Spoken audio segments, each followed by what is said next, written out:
Welcome, everybody, to the Dr. Vani podcast. This is actually the very first episode of this podcast.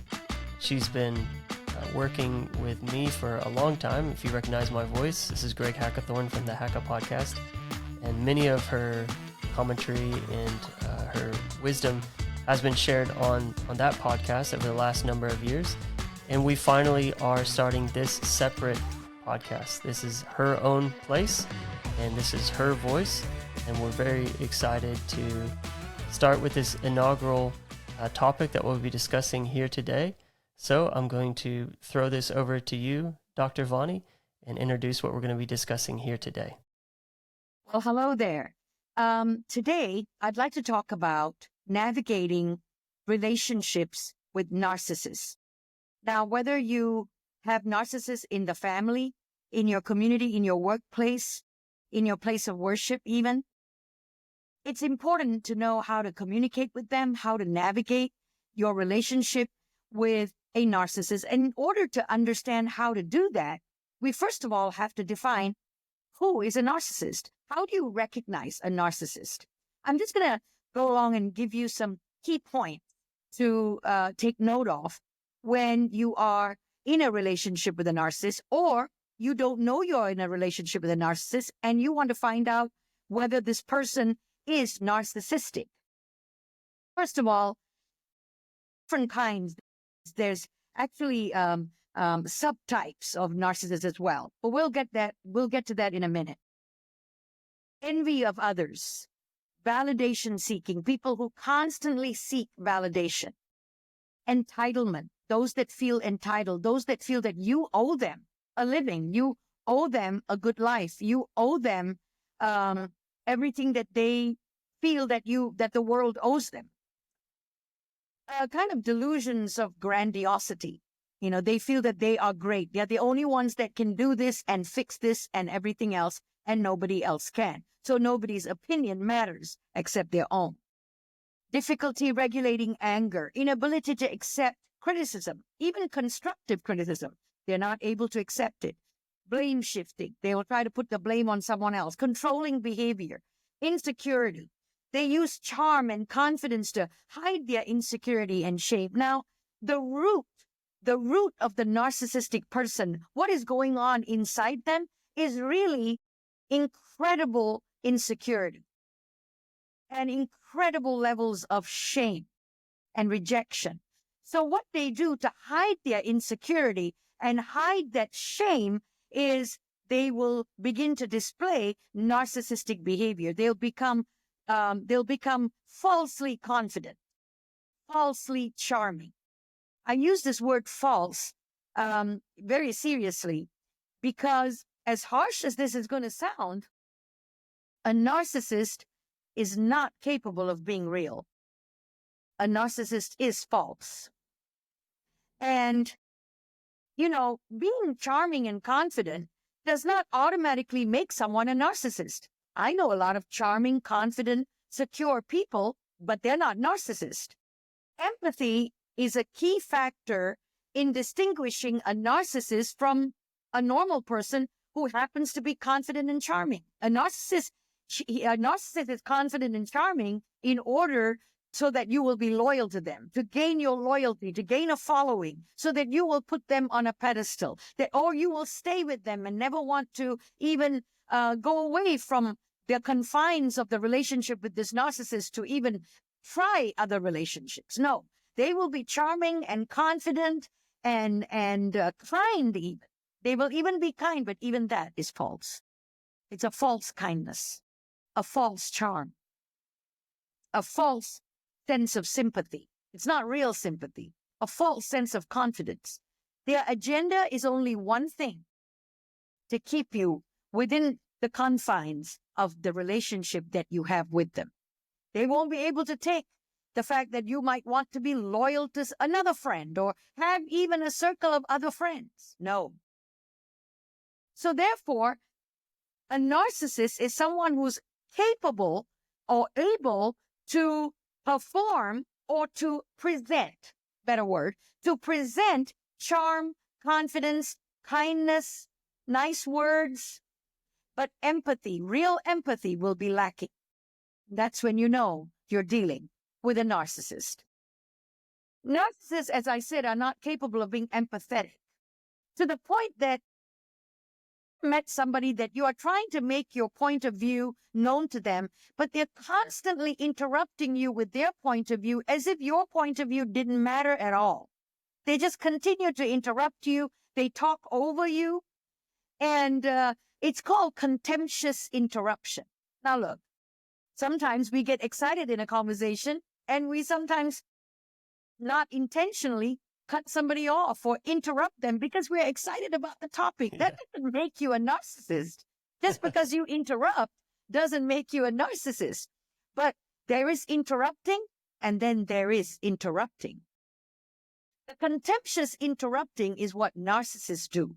Contemptuous interrupting is they're not really listening to you. Like you're trying to, get them to hear you out, trying to make your point of view known to them.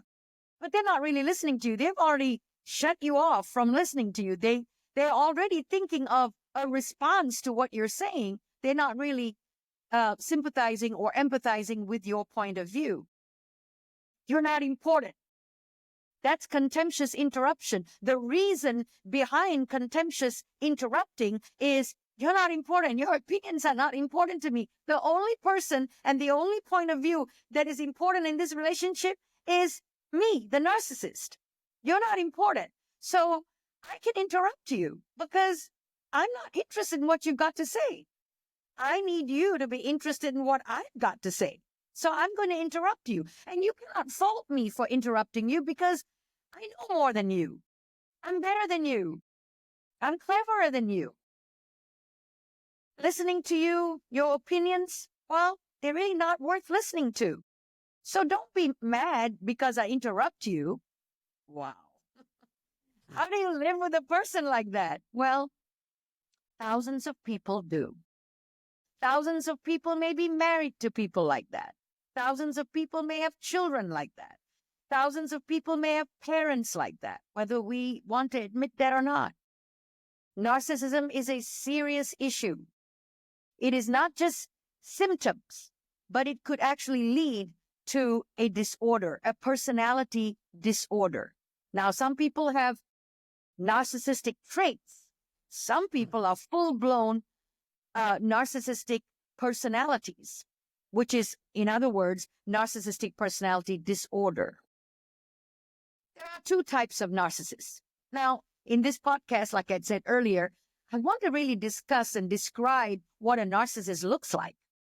And then, either later or in the following segment, we can go to how do you communicate with a narcissist? How do you not allow them to manipulate you anymore? How do you communicate that you have a life outside of your relationship with a narcissist? That you're not going to put them on a pedestal anymore. That you have a voice. That you have a point of view, opinions, thoughts, dreams. It's not all about the world of the narcissist. How do you communicate this?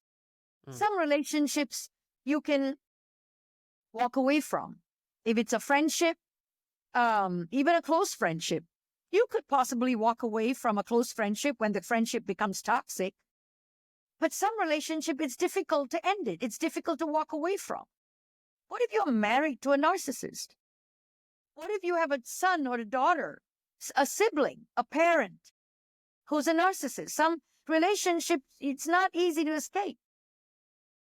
In that way, in that case, where there are relationships that are not easy to escape, you need to learn how to navigate that relationship so that you don't lose your peace of mind, that you don't lose your joy, that you don't lose your mind, period, while living in the same house or in the same family as a narcissist. If you have a narcissist child, well, you cannot drop them off at the freeway and forget that they exist.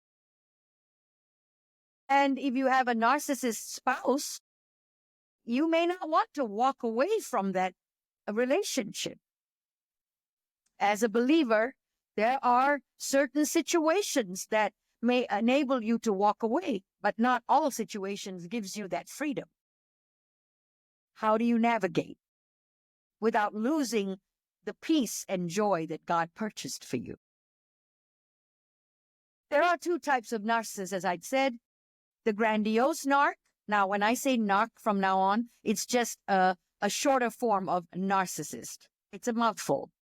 The grandiose narc and the malignant narc. Well, the grandiose narc, they're actually quite funny. They're like extremely big. When I say big, I don't mean physically big, but they have big personalities. They are very charming, super confident, big salesman kind of person. You know, they're big talkers. They can talk you into buying a lemon. And I do not mean the citrus fruit. And the grandiose kind of narcissists, of course, they don't have any empathy, but they are the show-off type of kind of person. Oh, I can do anything. I can take on the world. Follow me. You need to follow me. I'm the best kind of leader you've ever had.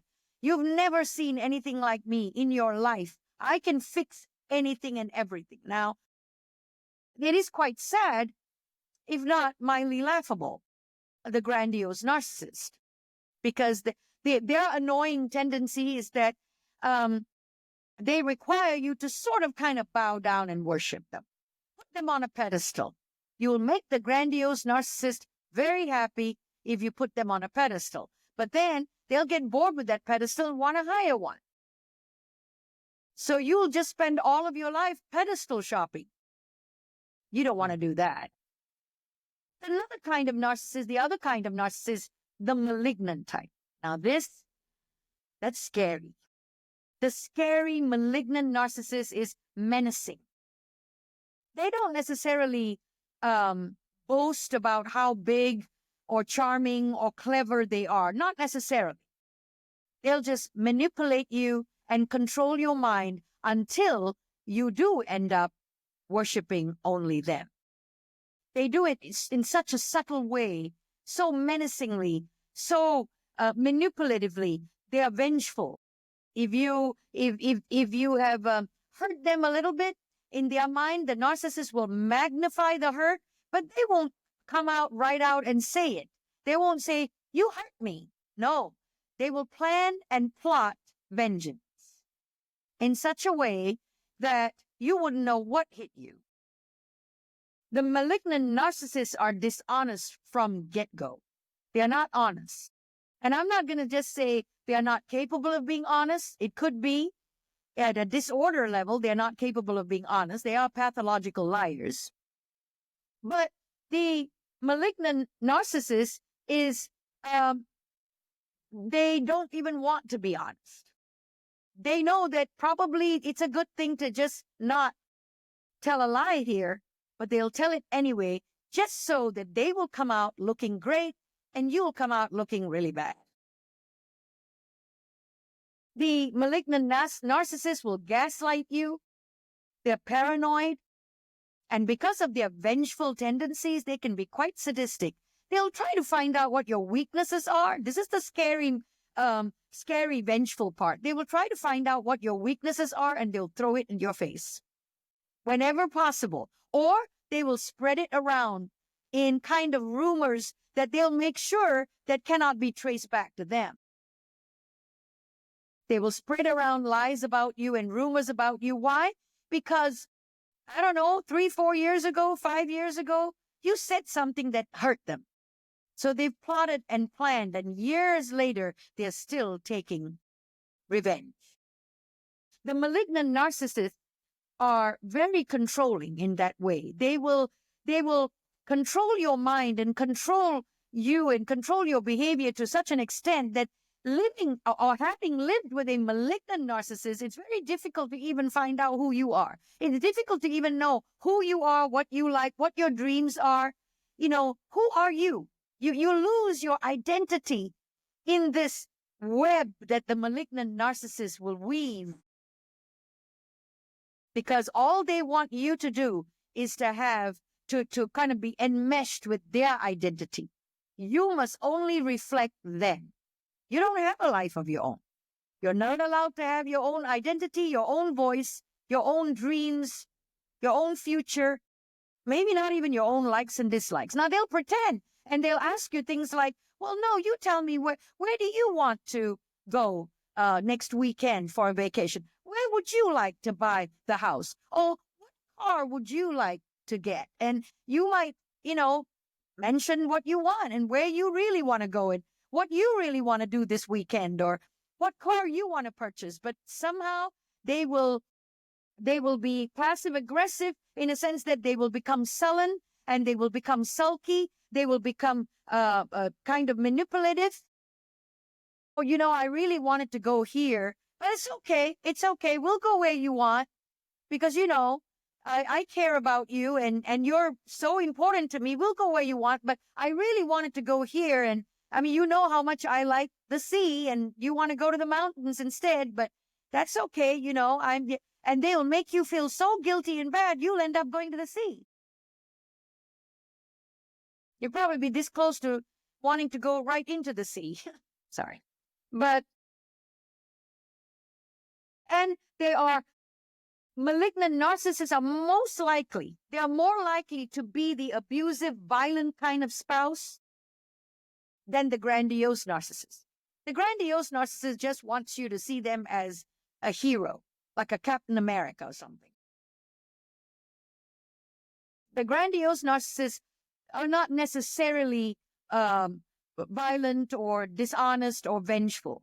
They're quite childlike almost in their behavior. But the malignant narcissist is the scary one. I'll be spending more time in this podcast and the next one on really talking about the malignant narcissist, because navigating those relationships takes a lot of patience, boundaries, self-care, wisdom, and a deep faith in God.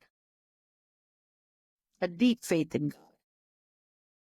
I just had a quick question for you, Dr. Marshall. So you mentioned that there are people that have like narcissistic traits, and now you're talking about these two types of narcissists. Are these ones that are like, these are disorders, or are these also clumped in with those who have the narcissistic traits? Well, they are sort of kind of clumped in. People with narcissistic traits can be both grandiose or malignant, but it's not in an extreme, extended sense. Okay. People with traits, you can even help them. A counselor, a psychologist that is learned in this area, that has experience in the area of how to deal with narcissistic relationship and toxic relationship, and of course, abuse trauma. A counselor like that could help someone with traits of narcissism. But narcissistic personality disorder is a mental illness. It's not just traits. It's a very serious mental illness. And yes, counseling and all of that therapy is very important so that that this disorder or the symptoms of the disorder, I'm not talking about traits right now, I'm talking about disorder, the symptoms of it doesn't explode and get out of hand. There's no guarantee it will not get out of hand. It's a disorder. You're talking to a mentally ill person. You can try to manage it, but they will remain with this disorder. In the field of psychology, there is no cure for narcissistic personality disorder or borderline personality disorder, which a borderline can have narcissism incorporated, or histrionic personality disorder. These disorders do not yet have a cure, so to speak. They don't have a way out, not in the field of psychology, which is why when we start looking at it in the perspective of the spiritual aspect of narcissism, then our hope is in God, or must be in God. It absolutely must be in God. That's so why. Go ahead. It should probably take a psychologist to determine whether someone has that actual disorder, or if it's just traits. Like, we shouldn't be assigning that to anyone. It should be left to a professional to determine that. It is very important that a professional is involved here in order to and I will use the word diagnose because it is a diagnosis that the professional and only a professional ought to make about narcissistic personality disorder and other mental disorders. I advise strongly against a spouse diagnosing their spouse by just Googling the characteristics of narcissism. Please do not go. You can Google it, but I don't think that is the proper way of diagnosing anyone is to Google it. Of course, the tough part here comes with that narcissists or those with narcissistic personality disorder, in both grandiose and malignant subtypes, do not want to go to a counselor to be diagnosed because they don't think anything's wrong with them. They think everything is wrong with the spouse. They think everything is wrong with the victim. I don't like calling the spouse a victim, but they victimize their spouse with their narcissism. And so they believe, in fact, I've counseled several couples where one of them is a narcissist. And believe me, when I say that the malignant narcissists are more likely to be abusive and violent, I know that sometimes we have a mental image that the man is the narcissist. That is not true at all. You have narcissism on both genders. You know, I've counseled couples where the wife is the narcissistic abuser. The wife is the one that is abusive, and the husband is getting abused. And I've also counseled, on the other side, where the husband is the abuser and he's violent, and the wife is the victim. And so this is not gender biased at all. I mean, it's on both spectrums. And so the narcissist is, I mean, I'm not sure whether there's even 1 in 10. It's probably about 1 in 50 might actually go to a counselor to be diagnosed for narcissism. I'm not certain of that data, but many narcissists don't. They think that everybody else is mentally ill. Everybody else has the problem. They are fine. I'm fine. You're the one with the issue. You need to go to a counselor. I'm great. I'm the best thing since sliced bread. And so I don't need mental help. I'm mentally perfectly fine, which is another narcissistic trait. To be in denial of their self-awareness. They don't have any self-awareness, zero self-awareness. A narcissist has zero self-awareness. They do not know what's going on within them. They do not know, and many times they don't want to know. Because it's all buried deep underneath the hard shell that they have spent years and years working on, the hard shell of narcissism that is covered up and hidden the insecurity and shame that is deep inside. If you tell them that you are insecure, they will either violently protest, or at least they will, emotionally protest. They will protest. They will be very upset. That's one way of winding up a narcissist, is you tell them that they are insecure and they are covering up a lot of shame. And that is why they appear to be overconfident, over charming, over, secure. And it's all really false and fake. And nobody really believes them because it's fake. Oh, you will set them off. It's like taking the pin out of a grenade and throwing it somewhere. It will blow up. So that's not necessarily the way to go about trying to get help for the narcissist. But we will talk about that when it comes to communicating in a healthy way with the narcissist. So going into the stages, okay, now I'm still talking about how to recognize whether you personally, the viewer, whether you are in a narcissistic relationship or whether you are the narcissist in the relationship. And if you are the narcissist in the relationship, you may be able to recognize some of this. If you're not, but you are married to, or you are a mom or dad to a narcissist, or you are a child of a narcissist, you are the son or daughter you are the best friend of a narcissist, or you have narcissistic colleagues at work, you are working for a narcissist boss, whether male or female, okay? There are stages of a relationship with a narcissist, okay? And I'm going to do that right now. The first stage is called the idealization stage. Now, we're not, when I talk about the stages, we're not just talking about the narcissist, we're talking about the person living with the narcissist, or the person that has a work relationship or personal relationship, parental or intimate relationship with the narcissist. Okay, so the idealization stage feels like everything is perfect in this relationship. It cannot be any better. Now remember, don't just take one stage and begin to imagine a nightmare situation in your mind thinking, oh no, I'm married to a narcissist. No, you need to go through all the stages, okay? So don't panic right now. Stay with me. The idealization stage is where everything feels perfect because the narcissist is love bombing you out of the planet. He's love bombing you. She's love bombing you. Your kids or your parents or your work colleague, your best friend, love bomb, love bomb. They are so there with you that you really think that you found treasure and you are riding on a cloud.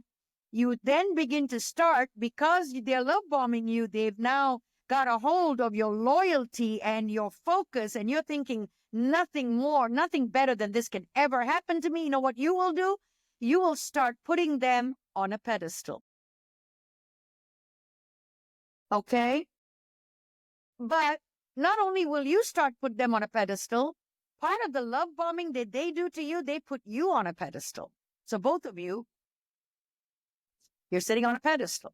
Now, they put you on a pedestal because they have an agenda. The narcissists always have an agenda. See, they're conditioning you.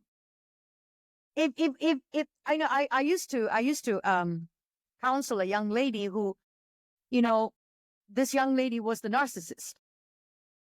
And she was dating a young man. And while she's talking to me, I know what she's all about. I'm seeing this and I'm thinking, wow, she doesn't realize what she's doing. And the poor man doesn't realize what she's doing either. He was totally in love with her. And she, of course, pretended to be in love with him. Narcissists, remember, they don't feel, they do not have empathy. So love to them is part of an agenda. It's not a commitment to sacrifice.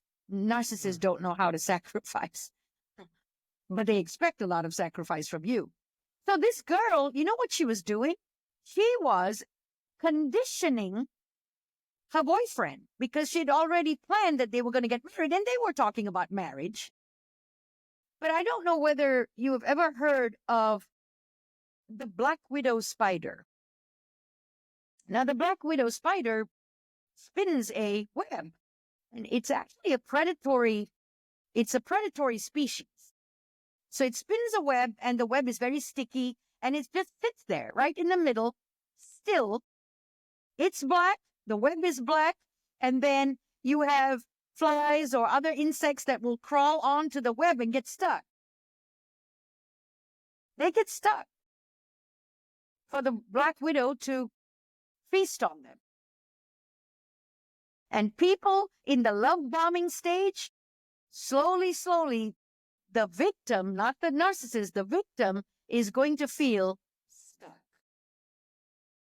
You've just stepped on the glue that the narcissist has just spread all over that web. I know it sounds like some kind of a horrific situation. It is.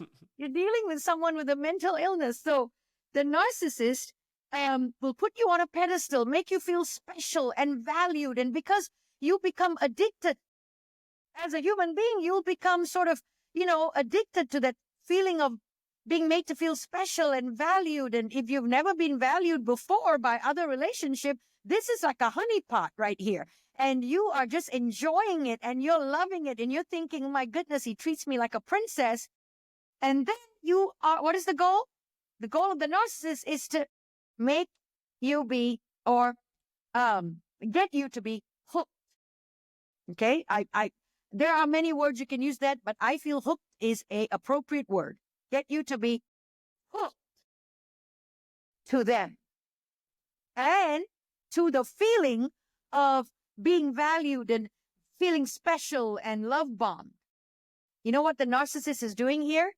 They're conditioning you, right? Remember I told you about this young girl. She conditioned him conditioned him and conditioned him. So when finally and eventually, and I was worried this was going to happen, but they did get married. I was hoping they wouldn't. But they eventually did get married. But he was so conditioned by her that he depended on her emotionally. She had created a dependency for the love bombing and the making him feel special. Even though none of it was real, he was addicted to it. So he was not going to walk away. So that's what narcissists do. They condition you and pull you gently but surely into a tie, almost like a soul tie with them, pull you into a relationship with them that you find you can't even get away. It will be so hard for you to extricate yourself from that relationship because you've become a dependent, an emotional dependent to an emotional vampire. I don't believe in vampires. I'm not superstitious. I don't think they exist.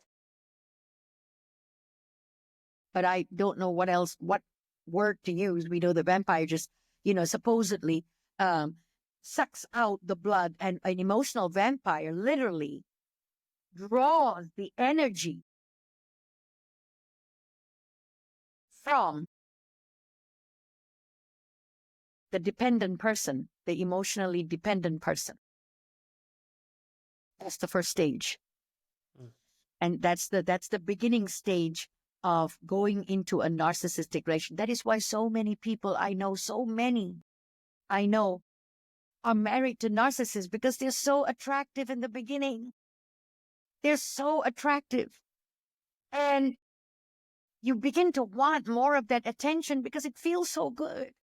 And you begin to think that, how can something that feels so good be bad? Well, the pages of the Bible has proof that not everything that feels good is good. Right. Okay? The second stage is the Now, the narcissist has already got you now. It's already got you. You already are. The narcissist, he or she is your hero. The narcissist cannot do any wrong. They've love bombed you until you have begun to crave that attention, and you cannot live without them now. Now that they know you cannot live without that attention and validation, meaning you cannot live without them, the devaluation stage begins. Here, they slowly start to point out little flaws in you. Wait a minute. You had me on a pedestal. The narcissist put you on a pedestal. You could do no wrong. All of a sudden, certain small things you're doing, they pointed out as wrong. Oh, are you going to wear that tie? You could not look smart enough for them even when you were sloppy. You couldn't look wonderful enough. You couldn't be great enough no matter what mistakes you made. At the love bombing stage, at the idealization stage, the conditioning stage, the devaluation stage, little cracks.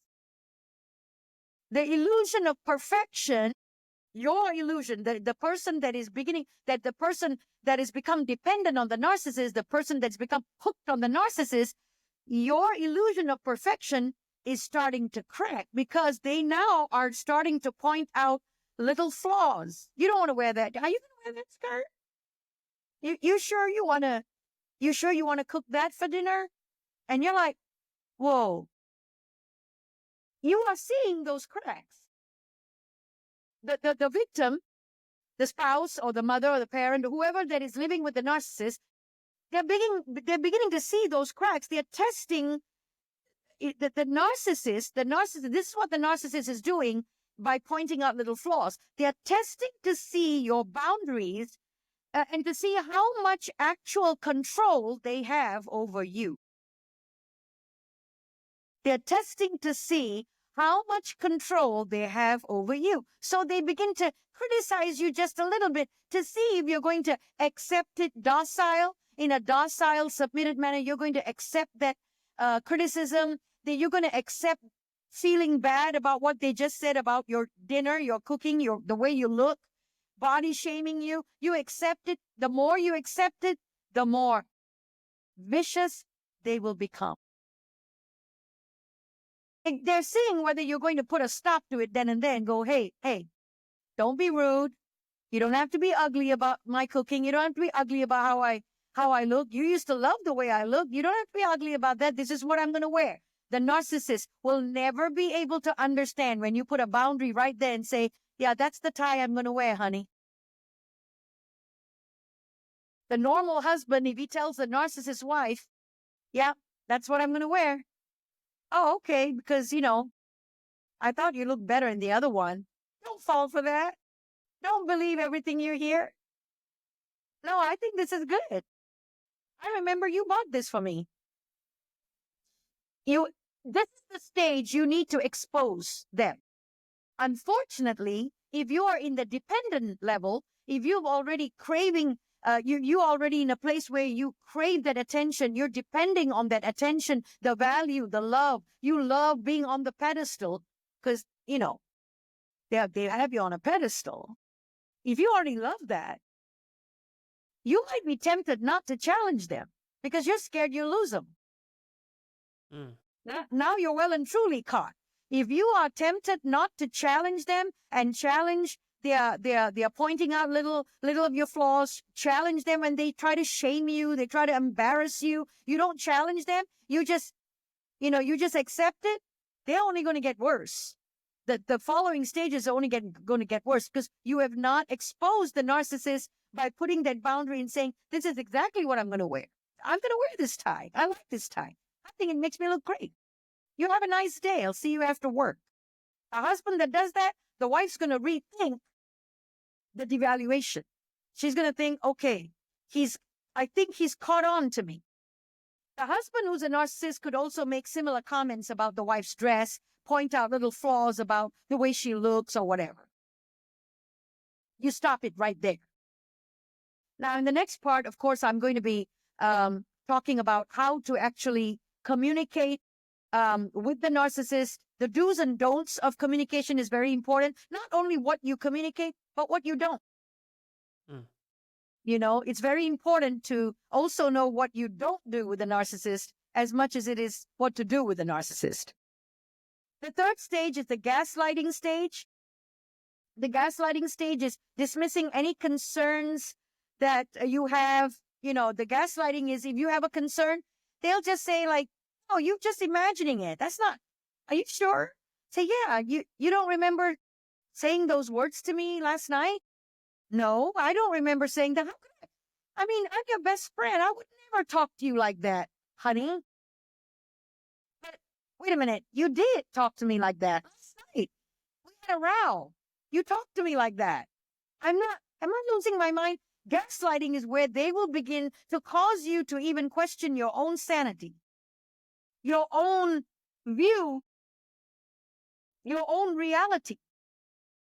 Gaslighting, the agenda of gaslighting is that they will start distorting your reality and make you question whether maybe, maybe you're right. Maybe you didn't say that. Maybe I imagined that whole thing because I'm sure you said those words to me because I was hurt.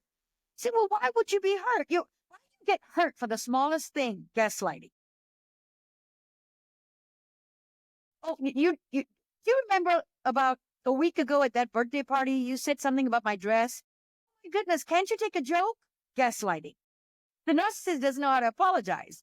The narcissist will not say, yes, I do remember saying that about the dress, and that was totally rotten of me.